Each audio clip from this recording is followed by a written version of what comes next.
ಏನೆಲ್ಲ ದಾಖಲೆಗಳನ್ನ ಕೊಡಬೇಕು, ರೇಷನ್ ಕಾರ್ಡು, ಪಾಸ್ಪೋರ್ಟ್ ಸೈಡ್ ಭಾವಚಿತ್ರ ಆಗಿರಬಹುದು, ಅದೆಲ್ಲವನ್ನು ಕೂಡ ಅಧಿಕಾರಿಗಳಿಗೆ ತೋರಿಸಬೇಕಾಗತ್ತೆ. ಎಪಿಎಲ್ ಮತ್ತು ಬಿಪಿಎಲ್ ರೇಷನ್ ಕಾರ್ಡ್, ಮತದಾರರ ವಿವರ, ಆದಾಯ ತೆರಿಗೆ, ಹಾಗೆ ವೃತ್ತಿ, ಸಾಮಾಜಿಕ ವರ್ಗ ಸೇರಿದಂತೆ 6 ಪ್ರಮುಖ ಮಾಹಿತಿಯನ್ನ ಅಲ್ಲಿ ದಾಖಲು ಮಾಡಿಕೊಳ್ತಾರೆ.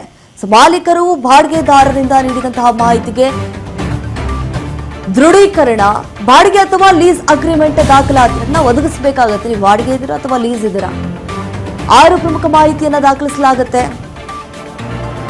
ನೋಡಿ ಏನೇನು ಕೊಡಬೇಕು, ಏನೆಲ್ಲ ಕೇಳ್ತಾರೆ ಅಧಿಕಾರಿಗಳು ಅನ್ನೋದನ್ನ ನಾವು ಗಮನಿಸೋದಾದ್ರೆ, ಎಪಿಎಲ್ ಕಾರ್ಡ್ ಹೊಂದಿದ್ದೀರಾ ಅಥವಾ ಬಿಪಿಎಲ್ ಕಾರ್ಡ್ ಹೊಂದಿದ್ದೀರಾ, ರೇಷನ್ ಕಾರ್ಡ್ ಕೊಡಬೇಕಾಗತ್ತೆ, ಪಾಸ್ಪೋರ್ಟ್ ಸೈಜ್ ಭಾವಚಿತ್ರವನ್ನ ತೋರಿಸಬೇಕಾಗತ್ತೆ, ಮತದಾರರ ವಿವರ, ಅವರು ಎಲ್ಲಿ ಅವರು ಅಥವಾ ಬೇರೆ ರಾಜ್ಯದಿಂದ ಬಂದು ಇಲ್ಲೇನಾದ್ರೂ ನೆಲೆಸಿದ್ದಾರಾ ಅಥವಾ ಇಲ್ಲಿನದ್ದು ಎಲ್ಲ ಮಾಡ್ಕೊಂಡಿದ್ದಾರಾ ಪ್ರೂಫು. ಸೊ ಆದಾಯ ತೆರಿಗೆ ಏನಾದ್ರೂ ಐಟಿ ಫೈಲ್ ಮಾಡ್ತಿದ್ದಾರಾ, ಐಟಿ ರಿಟರ್ನ್ಸ್ ಫೈಲ್ ಮಾಡ್ತಿದ್ದಾರೆ. ನೋಡಿ, ವೃತ್ತಿ, ಸಾಮಾಜಿಕ ವರ್ಗ ಸೇರಿದಂತೆ 6 ಪ್ರಮುಖ ಮಾಹಿತಿ ದಾಖಲು ಮಾಡಲಾಗುತ್ತೆ. ವೆದರ್ ಅವ್ರೇನಾದ್ರೂ ಬಾಡಿಗೆಗಿದಾರಾ ಅಥವಾ ಲೀಸ್ಗಿದಾರಾ, ಆ ಒಂದು ಅಗ್ರಿಮೆಂಟ್ ಅನ್ನ ಕೂಡ ತೋರಿಸಬೇಕಾಗತ್ತೆ. ಇವತ್ತಿನಿಂದ ಸಾಕಷ್ಟು ರೀತಿಯಾದಂತಹ ಕಟ್ಟುನಿಟ್ಟಿನ ಕ್ರಮವನ್ನ ಕೈಗೊಂಡು, ಯಾಕಂತಂದ್ರೆ ಅರ್ಹರು ಕೂಡ ಫ್ರೀ ಕರೆಂಟ್ ಅನ್ನ ಯೂಸ್ ಮಾಡ್ಕೊಳ್ತಿದ್ದಾರೆ. ಎಪಿಎಲ್ ಕಾರ್ಡ್ ಯಾರೆಲ್ಲ ಹೊಂದಿದ್ದಾರೆ ಅವರು ಕೂಡ ಈ ಗೃಹ ಜ್ಯೋತಿಯನ್ನ ಬಳಕೆ ಮಾಡಿಕೊಳ್ತಿದ್ದಾರೆ. ಆ ರೀತಿಯಾಗಿ ಆಗಬಾರದು ಅನ್ನುವಂತಹ ನಿಟ್ಟಿನಲ್ಲಿ ಸಾಕಷ್ಟು ಕ್ರಮವನ್ನ ಕೈಗೊಂಡು ಈಗ ಸರ್ಕಾರ ಈ ರೀತಿಯಾಗಿ ಅಧಿಕಾರಿಗಳನ್ನ ಮುಂದೆ ಬಿಟ್ಟು ಪರಿಶೀಲನೆ ಮಾಡಿ ಆಧಾರ್ ಕಾರ್ಡು, ಫಲಾನುಭವಿಯ ಪಾಸ್ಪೋರ್ಟ್ ಅಳತೆಯ ಫೋಟೋ, ಮತದಾರರ ಗುರುತಿನ ಚೀಟಿ, ಪಾನ್ ಕಾರ್ಡು, ಬಾಡಿಗೆ ಒಪ್ಪಂದದ ಪತ್ರಗಳು, ರೇಷನ್ ಕಾರ್ಡು, ಜಾತಿ ಪ್ರಮಾಣ ಪತ್ರ,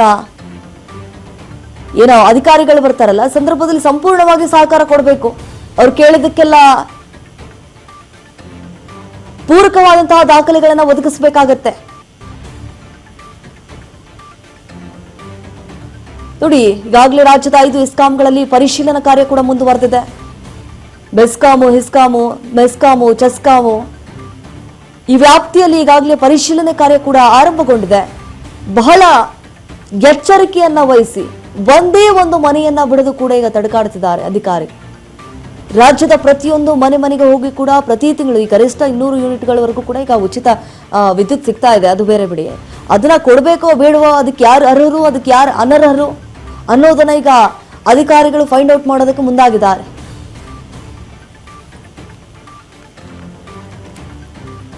ಇದ್ರ ಬಗ್ಗೆ ಮತ್ತಷ್ಟು ಮಾಹಿತಿನ ಕೊಡ್ತಾರೆ ನಮ್ಮ ಪ್ರತಿನಿಧಿ ವಿನುತಾ. ಈಗ ಫೋನ್ ಸಂಪರ್ಕದಲ್ಲಿ ಜಾಯ್ನ್ ಆಗಿದ್ದಾರೆ. ವಿನುತಾ, ನಾವು ಗಮನಿಸಿದಾಗ ಇವತ್ತಿನಿಂದ ಈ ಫ್ರೀ ಕರೆಂಟ್ ಫಲಾನುಭವಿಗಳ ಸರ್ಜರಿ ಆಗುತ್ತೆ, ಯಾರು ಅರ್ಹರು ಯಾರು ಅನರ್ಹರು ಅಂತ ಹೇಳಿ ಗೊತ್ತಾಗುತ್ತೆ. ಸೊ ಯಾವ ರೀತಿ ಕಾರ್ಯ ಆರಂಭ ಆಗುತ್ತೆ ವಿನುತಾ, ಇದ್ರ ಬಗ್ಗೆ ಹೆಚ್ಚಿನ ಡೀಟೇಲ್ಸ್ ನೀಡ್ತಾ ಹೋಗೋದಾದ್ರೆ? ದೀಪ, ಏನು ರಾಜ್ಯ ಸರ್ಕಾರ ಗೃಹ ಜ್ಯೋತಿ ಯೋಜನೆಗಿರುವಂತಹ ಒಂದು ಫಲಾನುಭವಿಗಳ ಮನೆಗೆ ಇವತ್ತಿನಿಂದ ಪರಿಶೀಲನೆ ಕಾರ್ಯವನ್ನ ಮಾಡ್ತಾ ಇರುವುದು. ಅಂದ್ರೆ ಎಲ್ಲ ಎಸ್ಕಾಂಗಳ ಸಿಬ್ಬಂದಿ ಇವತ್ತಿನಿಂದ ಈ ಒಂದು ಮನೆ ಭೇಟಿಯನ್ನ ಕೈಗೊಳ್ತಾ ಇದ್ದಾರೆ. ಇನ್ನು ಈ ಕುರಿತು ಸರ್ಕಾರ ಕೂಡ ಅಧಿಸೂಚನೆಯನ್ನು ಕೂಡ ಹೊರಡಿಸಿರುವಂತದ್ದು. ಅಂದ್ರೆ 2023ರ ಜುಲೈ ತಿಂಗಳಿಂದ ಜಾರಿಗೆ ಬಂದಿರುವಂತಹ ಒಂದು ಗೃಹ ಜ್ಯೋತಿ ಯೋಜನೆ ಏನಿದೆ, ಇದನ್ನ ಪುನರ್ ಪರಿಶೀಲನೆ ಕಾರ್ಯವನ್ನ ಇವತ್ತಿನಿಂದ ನಡೆಸ್ತಾ ಇರುವಂತದ್ದು. ಅಂದ್ರೆ ಎಸ್ಕಾಂಗಳ ಮೀಟರ್ ರೀಡರ್ ಗಳು ಏನಿದೆ ಮತ್ತೆ ಅದಕ್ಕೆ ಸಂಬಂಧಪಟ್ಟಂತೆ ಎಸ್ಕಾಂ ಸಿಬ್ಬಂದಿಗಳು ಗ್ರಾಹಕರ ಮನೆಗಳಿಗೆ ಭೇಟಿಯನ್ನ ನೀಡಿ ಫಲಾನುಭವಿಗಳ ಒಂದು ದಾಖಲೆಯನ್ನ ಪರಿಶೀಲನೆಯನ್ನ ಕೂಡ ಇಲ್ಲಿ ನಡೆಸುವಂತದ್ದು. ಇನ್ನು ತದನಂತರದಲ್ಲಿ ಅವರ ಮಾಹಿತಿಯನ್ನು ಸಂಗ್ರಹಿಸಿ ಒಂದು ರೀತಿ ಮೊಬೈಲ್ ಆ್ಯಪ್ ಗಳಲ್ಲಿ ಜೊತೆಗೆ ಘೋಷಣಾ ಪತ್ರಗಳ ಮೂಲಕ ಅರ್ಜಿಯ ಪ್ರಕ್ರಿಯೆಯನ್ನ ಇಲ್ಲಿ ಪೂರ್ಣಗೊಳಿಸ್ತಾರೆ. ಇನ್ನು ಆ ಒಂದು ಸಂದರ್ಭದಲ್ಲಿ ಯಾವೆಲ್ಲ ದಾಖಲೆಗಳನ್ನ ನೀಡಬೇಕು ಅಂತ ನಾವು ನೋಡೋದಾದ್ರೆ, ಎಸ್ಕಾಂ ಸಿಬ್ಬಂದಿಗಳು ಮನೆಗೆ ಭೇಟಿ ಮಾಡಿದಂತ ಸಂದರ್ಭದಲ್ಲಿ ಅಗತ್ಯ ದಾಖಲೆಗಳನ್ನ ಅಂದ್ರೆ ಕಂಪಲ್ಸರಿ 6 ದಾಖಲೆಗಳು ಇಲ್ಲಿ ಇರುವಂತದ್ದು. ಅಂದ್ರೆ ಆಧಾರ್ ಕಾರ್ಡ್ ಇರ್ಬೇಕು, ಜೊತೆಗೆ ಫಲಾನುಭವಿಗಳ ಪಾಸ್ಪೋರ್ಟ್ ಅಳತೆಯ ಭಾವಚಿತ್ರ ಇರ್ಬೇಕು, ಮತದಾರರ ಗುರುತಿನ ಚೀಟಿ ಇರ್ಬೇಕು, ತದನಂತರದಲ್ಲಿ ಬಾಡಿಗೆ ಒಪ್ಪಂದ ಪತ್ರ ಏನಿರುತ್ತೆ, ಅಂದ್ರೆ ಬಾಡಿಗೆ ಮನೆಯಾಗಿದೆ ಬಾಡಿಗೆ ಒಪ್ಪಂದದ ಪತ್ರ ಇರಬೇಕು. ಒಂದು ವೇಳೆ ಸ್ವಂತ ಮನೆಯಾಗಿದೆ ಅದಕ್ಕೆ ಸಂಬಂಧಪಟ್ಟಂತೆ ಮನೆಗೆ ಸಂಬಂಧಪಟ್ಟಂತೆ ಯಾವ್ದಾದ್ರು ಒಂದು ಪತ್ರ ಇರಬೇಕು, ಜೊತೆಗೆ ರೇಷನ್ ಕಾರ್ಡ್ ಇರ್ಬೇಕು, ಜಾತಿ ಪ್ರಮಾಣ ಪತ್ರ ಇಲ್ಲಿ ಕಡ್ಡಾಯವಾಗಿರುತ್ತದೆ. ಈ ಒಂದು 6 ದಾಖಲೆಗಳು ಕಂಪಲ್ಸರಿ ಆಗಿ ಇರುವಂತದ್ದು. ಇನ್ನು ಈ ಒಂದು ಪ್ರಕ್ರಿಯೆಗೆ ಸಂಬಂಧಪಟ್ಟಂತೆ ಮೀಟರ್ ರೀಡರ್ ಮೂಲಕ ಸ್ಥಳದಲ್ಲಿಯೇ ಪರಿಶೀಲನೆಯನ್ನ ಮಾಡುವಂತಹ ಏಕೈಕ ಮಾರ್ಗ ಇದಾಗಿರುತ್ತೆ. ಗ್ರಾಹಕರು ಮತ್ತೆ ಫಲಾನುಭವಿಗಳು ಯಾರೆಲ್ಲ ಇರ್ತಾರೆ ಅವರು ಸಂಪೂರ್ಣವಾಗಿ ಮೀಟರ್ ರೀಡರ್ ಗಳಿಗೆ ಸಂಪೂರ್ಣ ಸಹಕಾರವನ್ನ ನೀಡಬೇಕು ಪರಿಶೀಲನೆಯ ಪ್ರಕ್ರಿಯೆಯಲ್ಲಿ ಪೂರ್ಣಗೊಳಿಸೋದಕ್ಕೋಸ್ಕರ.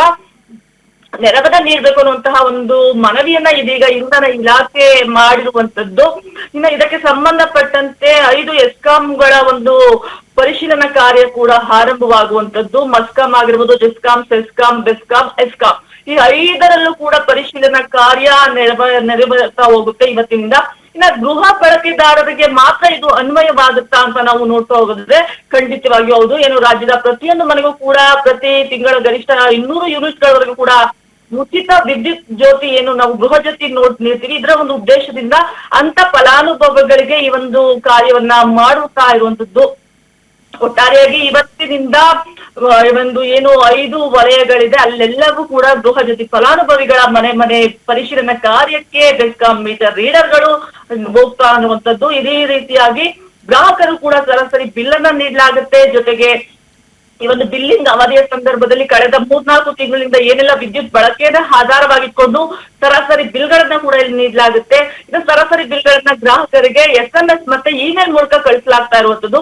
ಗೃಹ ಬಳಕೆದಾರರು ಯಾರೆಲ್ಲ ಇದ್ದಾರೆ ಅವರಿಗೆ ಆಗಸ್ಟ್ ತಿಂಗಳಿಂದ ಯಥಾ ಪ್ರಕಾರ ನಿಯಮಿತ ಮೀಟರ್ ರೀಡಿಂಗ್ ಮತ್ತೆ ನೈಜವಾಗಿ ಏನು ವಿದ್ಯುತ್ ಬಳಕೆ ಆಧಾರದ ಮೇಲೆ ಬಿಲ್ಗಳನ್ನ ಇಲ್ಲಿ ನೀಡುವಂತಹ ಕೆಲಸ ಆಗ್ತಾ ಇರುವಂತದ್ದು. Deepa. S Vanitha, thank you ತಮ್ಮ ಮಾಹಿತಿಗಾಗಿ.